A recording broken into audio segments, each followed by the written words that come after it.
Здравствуйте, дорогие подписчики и гости канала. Надеюсь, что у вас все хорошо. Сегодня буду готовить очень вкусный пирог с персиками на песочном тесте. Здесь 250 грамм холодного сливочного масла. Жирность масла 82%. Я его предварительно нарезала кубиком и охладила в морозильной камере. Отправляю масло в чашу блендера. Добавляю 1 чайную ложку соли, это примерно 5 грамм. 130 грамм просеянной сахарной пудры. Пудра из холодильника. Все продукты в рецепте охлажденные. Измельчаю масло короткими импульсами по 2 секунды. В идеале масло должно быть холодным, но не ледяным. Масло нужно перемешать с сахарной пудрой до получения кремообразной массы. Мой блендер не справляется, масло слишком холодное. Дальше буду перемешивать лопаткой. Переложила все в миску и перемешиваю до мягкости и однородности. Добавляю в 2-3 приема желтки. Желтков нужно 40 грамм. У меня желтки 2 яиц категории СО. Их вес 43 грамма. После каждого добавления хорошо перемешиваю, пока желток не соединится с маслом. При этом полной однородности добиваться не нужно. Список необходимых продуктов оставлю в описании под видео и в конце этого видео. В итоге должна получиться кремообразная масса.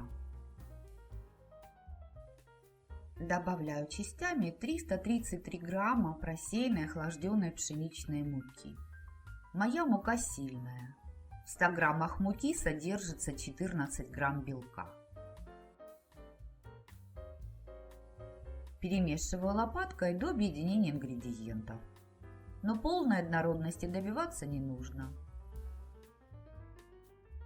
Остатки муки высыпаю на коврик для теста. И дальше перемешиваю руками, пока тесто не соберется в комок.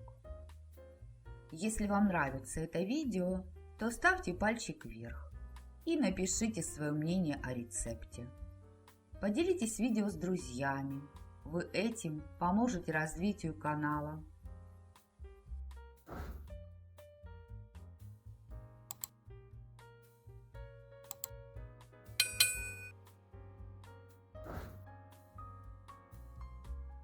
Получилось гладкое тесто, которое практически не липнет к рукам. Формирую из теста лепешку толщиной примерно 3 см. Заворачиваю его в пищевую пленку и убираю в морозильную камеру на 2 часа. Если вы не спешите, то уберите тесто в холодильник на 6-8 часов. Такое тесто лучше готовить заранее. Кстати, тесто можно хранить в холодильнике до 5 дней. А в морозильной камере до 2 месяцев. Кладу тесто на доску и убираю в морозилку. Достала тесто из морозильной камеры и дала ему нагреться 20 минут. У меня есть готовые листы пергамента круглой формы. Я прикинула, что их размер мне отлично подходит, чтобы раскатать между ними тесто. Диаметр моей формы для тарта 26 сантиметров. Раскатываю тесто в круг, толщиной примерно 1 сантиметр. Тесто в готовом виде хрупкое, поэтому слишком тонко его раскатывать не нужно. Раскатываю тесто между 2 листами пергамента от центра к краям. Стараюсь, чтобы толщина теста была одинаковой по всей поверхности. Форма у меня новая. Поэтому я ее на всякий случай смазала сливочным маслом. Сняла с теста 1 лист пергамента и кладу его в форму. Распределяю тесто по форме. Снимаю 2 лист пергамента и формирую бортики. Тесто буду использовать все. Бортики делаю толщиной тоже примерно 1 сантиметр. С тестом легко работать, оно мягкое и эластичное. Убираю лишнее тесто и добавляю в те места, где теста не хватает. чтобы тесто было одинаковой толщины по всей поверхности формы.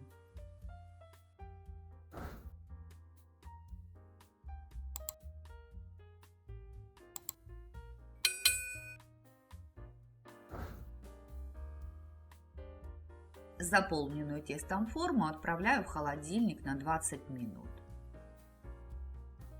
А пока займусь начинкой. У меня персики свои. Сейчас их сезон. Здесь персики двух сортов. Одни сладкие, а вторые не очень.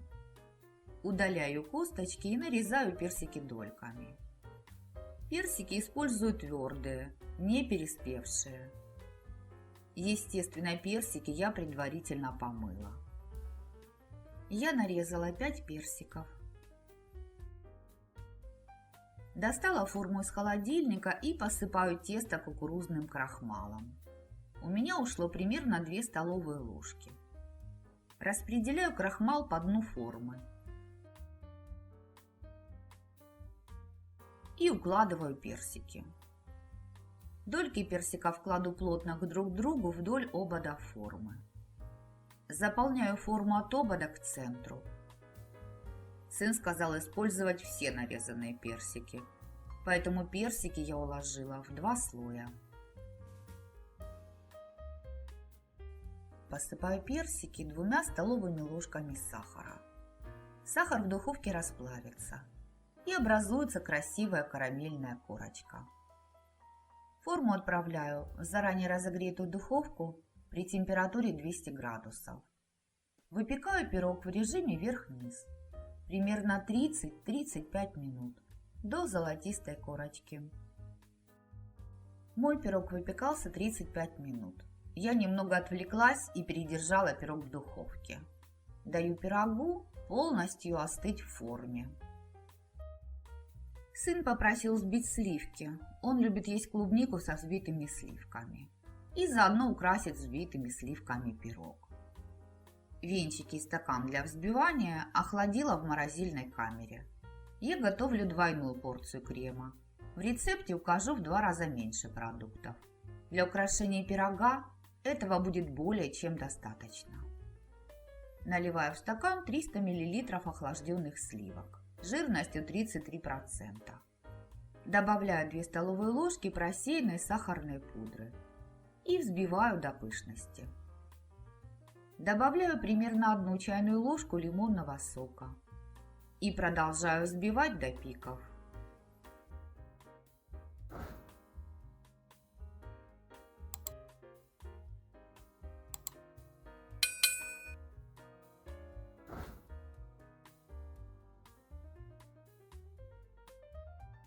Перекладываю сливки в кондитерский мешок.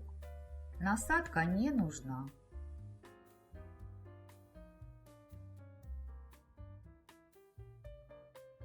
Мешок скрепляю прищепкой и пока убираю крем в холодильник. Пирог остыл, и я с него сняла форму. Смотрите, какой он аппетитный. Его совсем не обязательно украшать каким-либо кремом. Я пирог украшаю по просьбе своих мужчин. Вкус пирога взбитые сливки точно не испортят. Сливки, конечно же, у меня остались. Я еще решила украсить пирог листиком мяты. Вот такой вкусный и красивый пирог у меня получился. Со взбитыми сливками действительно пирог получается вкуснее. Тесто в пироге вкусное и рассыпчатое. И рассыпчатым оно остается долго, так как в составе теста нет воды. Начинка пирога, конечно же, может быть любой, по вашему вкусу. Из этого теста можно готовить не только тарты, но и тарталетки. Тесто практически не плывет в духовке и хорошо держит форму, поэтому его можно выпекать и без начинки. Мои мужчины любят любые пироги на песочном тесте, но этот пирог с персиками им нравится больше всего, и они готовы есть его каждый день. Хранить пирог, конечно же, нужно в холодильнике, а из-за сливок хранить его можно не более 3 дней. но столько он у вас точно не задержится. Вы его съедите раньше. Смотрите, какой аппетитный кусочек. Рекомендую вам приготовить такой пирог с персиками. Он вам точно понравится. Готовьте с удовольствием и приятного аппетита! Если вам было полезно это видео, то подпишитесь на канал и не забудьте нажать на колокольчик, чтобы получать уведомления о новых видео. А я на этом с вами прощаюсь. Желаю вам мира и добра. До новых встреч в новых видеорецептах. Пока-пока.